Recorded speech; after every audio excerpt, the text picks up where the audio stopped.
¿Qué tal? Bienvenidos y le agradezco mucho que nos acompañe hoy desde las instalaciones de la cancha del básquetbol del Comité Olímpico Mexicano. Durante muchos años, durante muchos Juegos Olímpicos, el deporte se rigió, la competencia se rigió por las draconianas y a veces muy hipócritas reglas del amateurismo puro. Quizá porque el deporte fue diseñado en un principio para las clases altas acomodadas. Se decía que un obrero, un trabajador, los sindicatos apenas comenzaban, no podían practicar realmente el deporte. Pongamos todo esto en contexto. El deporte profesional era muy mal visto. Era solamente para los peleadores en la calle, era solamente para los que podían recibir unas monedas, los que decían se venden y se prostituyen por recibir dinero por practicar el deporte. Pongamos eso en contexto. Reglas que duraron, ¿qué le puedo decir?, de principio de siglo hasta ya entrado el siglo XX. Podríamos decir que hasta previo a la Segunda Guerra Mundial. La Segunda Guerra Mundial que lo cambió todo. La Segunda Guerra Mundial que cambió en la posguerra y quizás hasta 1980 el actuar y el caminar de toda la sociedad. El deporte no es lo más importante en la vida política, económica, social y hasta religiosa de una sociedad, pero es su reflejo fiel. De 1948, en donde por cierto México quedó cuarto lugar en el básquetbol, en 36 habíamos quedado en tercero, qué lejos aquellos tiempos. Hasta 1980 vino la Guerra Fría y con esto la hipocresía. Los gobiernos se dieron cuenta de las bondades del deporte. Triunfar en el deporte era como triunfar en una guerra. Ejemplos por montones. Estados Unidos, China, que no participaba en los Olímpicos hasta 1988, pero que decía tener los mejores deportistas del planeta, Unión Soviética, hoy Rusia en una buena parte, los países de la Europa socialista, Cuba, que se codeaba con las grandes potencias. Los gobiernos no manipulaban, pero sí apoyaban mucho más allá de las exigencias. Era pues la Guerra Fría. De regreso al básquetbol, los países llamados del primer mundo, encabezados por Estados Unidos y Canadá, seleccionaban a sus estrellas universitarias, becados todos ellos y por supuesto bien entrenados y, como dicen en mi pueblo, bien comidos. Los socialistas a su vez enviaban un arsenal de miembros de sus fuerzas armadas también disfrazados, bien entrenados, bien comidos, mientras que los del tercer mundo enviábamos lo que podíamos.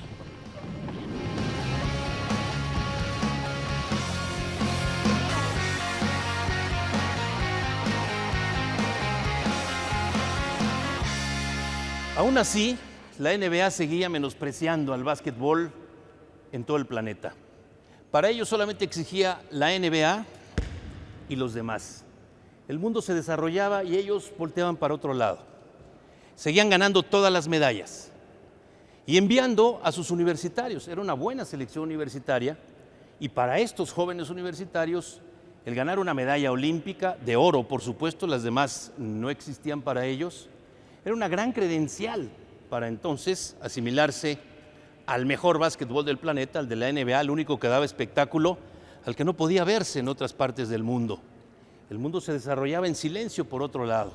Aún así, sin sus NBA, los Estados Unidos dominaron siempre el medallero olímpico hasta aquella fatídica fecha para ellos y bendita fecha para el básquetbol universal, domingo 10 de septiembre de 1972, cuando en el Gimnasio Olímpico de Múnich los soviéticos arrebataron en la última jugada de aquella final el oro a los norteamericanos. Una jugada de shock, una trampa descarada se vería después, producto de la coincidencia de muchos errores de varios oficiales.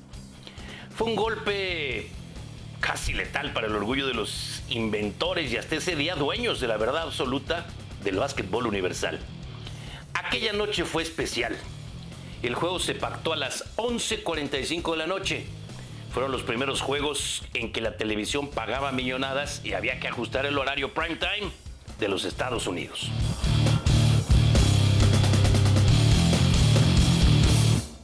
Fatídica noche para los norteamericanos, como sea, una gran noche para el básquetbol universal.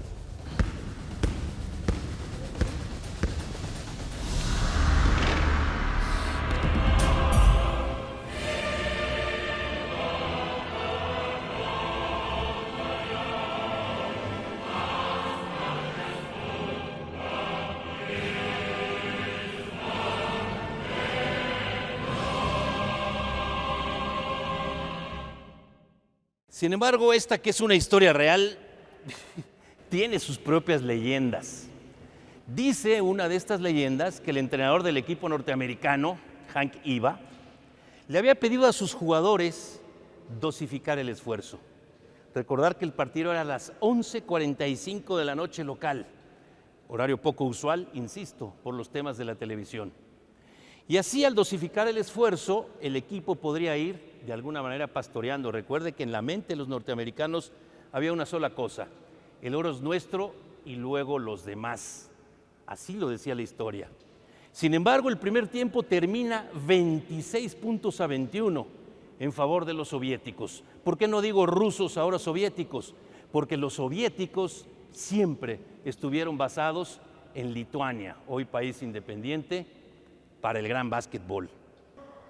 Para la segunda mitad, los norteamericanos universitarios tuvieron una reacción impresionante, muy a su estilo. Habría que recordar que entonces las Alemanias estaban divididas. La Alemania occidental, donde está München, donde está Múnich, que es en donde se celebraron estos juegos, y la Alemania oriental.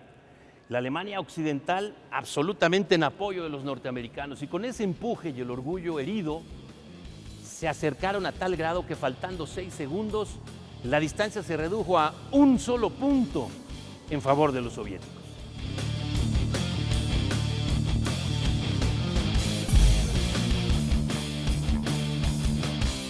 En medio de esa confusión, los norteamericanos protestan y esto era un manicomio, nadie sabía qué decir o qué hacer. Horas después se forma, sí, o sea, allá también hay comisiones investigadoras, un jurado al vapor, increíble, ¿no? Fíjese el jurado, un húngaro, él estaba a la cabeza y por supuesto su voto para los camaradas soviéticos, Polonia votando para los camaradas soviéticos y Cuba también para los camaradas soviéticos. Y los otros dos, sí, Italia para los norteamericanos y Puerto Rico para los norteamericanos. Así que el 3-2 a favor de los soviéticos estaba cantado desde que se formó la comisión por parte del presidente de la Federación inglés. Cuidado con eso. Descarada la decisión política. 3 prosoviéticos, 2 pro-norteamericanos. Y bueno, pues seguramente el presidente de la Federación, un frustrado anti-yanqui. La repercusión tremenda. El honor yanqui sometido en el deporte que dominaron por siempre hasta ese día. Visto en perspectiva, esta decisión política dio un gran giro y refrescó el básquetbol en todo el planeta. ¿Y por qué? Porque ya emergía en muchas partes y todo el mundo veía a los norteamericanos para arriba. Todos, porque ellos nos veían para abajo, pero cuidado, ese día cambió todo. Para Montreal 76, 4 años después, la selección universitaria de los Estados Unidos se preparó como nunca lo habían hecho. Esperaban la revancha contra los soviéticos, que en su costumbre del silencio y del secreto lo hacían también, redoblando sus esfuerzos. La propaganda en ambos lados se disparó como nunca antes. El básquetbol se convirtió en el referente olímpico. Solamente que la revancha se convirtió en una venganza contra los soviéticos. Pero cuidado, no a manos de los norteamericanos, sino de los políticamente resentidos antisoviéticos yugoslavos y su mezcla de razas balcánicas indomables, en lo que hoy es Croacia, Serbia, Bosnia, Macedonia, que en semifinales sacaron esa casta y orgullo y con golpes y lo que usted quiera, pero vencieron a los frustrados soviéticos, que se conforman entonces con el bronce. Ahí sí apalearon a los canadienses. Estados Unidos recupera el oro, aplasta a los yugoslavos. Los yugoslavos, para ellos haberle pasado por arriba a los soviéticos era suficiente. Así que los verdaderos héroes eran los yugoslavos, así lo recibieron en el regreso a casa. Pero sí, el básquetbol ya no era igual. Surgía talento por todos lados, lo veíamos todos, menos los norteamericanos. Y luego pues vienen los boicots estúpidos del presidente Jimmy Carter a los Olímpicos de Moscú por aquella invasión soviética, la siempre castigada Afganistán, y que nos provoca 12 largos años de sequía en los Juegos Olímpicos, los Olímpicos a medias, porque por un lado los del bloque de la Europa del Este y prosoviéticos boicotearon después Los Ángeles 84, así como en el 80 los pro-norteamericanos. Así que la revancha de revanchas en el básquet se daría en el contexto de los Olímpicos de Seúl 88, se decía. Solo que las circunstancias políticas, la tecnología, el deporte profesional, la sociedad y las circunstancias en el mundo iniciaban un camino de la globalización apenas se veía por ahí. Y dejaban atrás los afanes proteccionistas, cambiaban en el Foro Olímpico también las circunstancias y las reglas del juego. 82. Aquel septiembre de 1988 pondría a todos en una nueva realidad en muchas disciplinas. El básquetbol por encima de todos. La NBA comenzaba a mirar con curiosidad desde su nicho allá en el Olimpo que el talento en Europa y principalmente en la entonces Europa socialista se desarrollaba a pasos agigantados, estilo diferente, más agresivo, menos fantasía. Sin embargo, sus muchachos universitarios, esos que un par de años antes habían ganado su propia medalla, harían el trabajo sin problemas. El torneo no fue como se había diseñado y el juego de juegos, la revancha esperada por 16 largos años, se da en el contexto de las semifinales. Los yugoslavos, que eran liderados por aquellos dos legendarios, Vlade Divac y Toni Kukoc, jugadorazazazazazos, uno de origen serbio y el otro croata, por cierto, hermanos en el básquetbol y un par de años después enemigos acérrimos de por vida en la sangrienta guerra de genocidios en los Balcanes. Los dos ya eran reclutados por la NBA y se atraviesan a los pronósticos y deseos de todos, incluida la televisión. Era un equipazo aquel yugoslavo. Se llamaban hermanos todos ellos. Un estilo diferente, agresivo, espontáneo, juego conjunto, de pronto fantasía. Y rompen la balanza yanqui soviética metiéndose a la final esperando un ganador de aquella guerra declarada. El desarrollo del básquet fuera de Estados Unidos era impresionante. Lo veíamos todos menos ellos, que seguían viviendo de la fama y los millones de la NBA. Aquella semifinal no fue ni remotamente pareja. Los soviéticos profesionales disfrazados en su tierra arrasaron a los jóvenes universitarios norteamericanos enfermos de su propia soberbia. Cepillados los norteamericanos, la final fue, sí, Yugoslavia y la Unión Soviética. A 2 años y cachito de la caída del muro de Berlín. El ruido político era tremendo. Una tremenda lucha ahí en la duela. Golpes, faules, rivalidad convertida en odio en las miradas, producto de ancestrales historias de sangre y dolor entre ambos pueblos. Los yugos toman una delantera amplia hasta que los soviéticos, que estaban encabezados por los que hoy son lituanos y que siempre fueron los que sostuvieron a la Unión Soviética como una maquinaria de hacer puntos. Y así, basados en los lituanos, entonces soviéticos, la Unión Soviética se queda con el oro olímpico.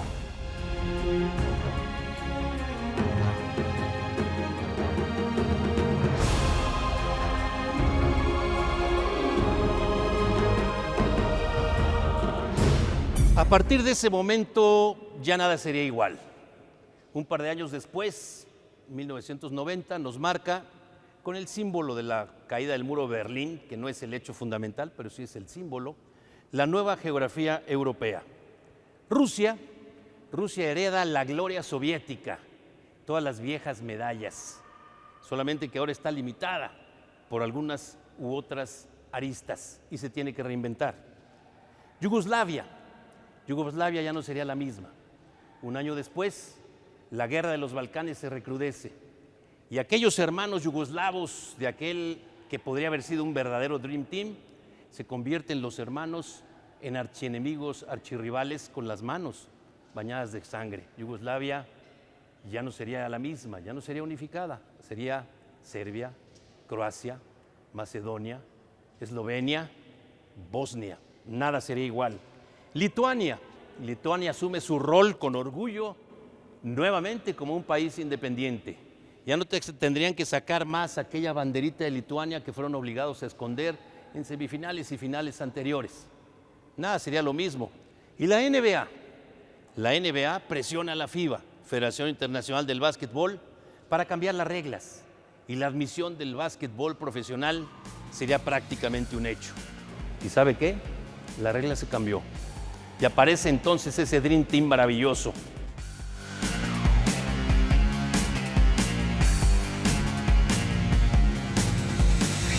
Y de aquel Dream Team, para no dejar a nadie fuera, voy a leer la lista con Larry Bird, por supuesto, de los Celtics de Boston, el gran Michael Jordan, Magic Johnson, Patrick Ewing, Scottie Pippen, Clyde Drexler, Karl Malone, John Stockton, Charles Barkley.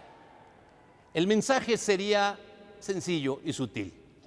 Vamos a hacer a un lado a los niños universitarios, porque a partir de hoy el básquetbol lo juegan los hombres. Soy Alfredo Domínguez Muro. Hasta la próxima.